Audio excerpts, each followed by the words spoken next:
ఏమైందమ్మా నీకు? కేటీఆర్ మీద, కేసీఆర్ మీద, హరీష్ రావు మీద అవక్కులు చెవక్కులు అబద్దాలు అన్ని ఇట్లా ఏడ నేర్చుకున్నావు కవితక్క?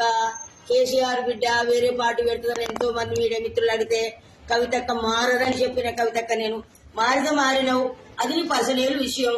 మారినావు, చేతే చేసినావు. గాని ఇలా కేసీఆర్ ఇలా చేసిండు అలా చేసిండు అని చెప్పి నువ్వు హరీష్ రావు మీద కొన్ని అబద్దాలు, మన కేటీఆర్ రామన్న మీద కొన్ని అబద్దాలు ఇలా చెప్పుడు నీకు ఎలా ధర్మము కవితమ్మ?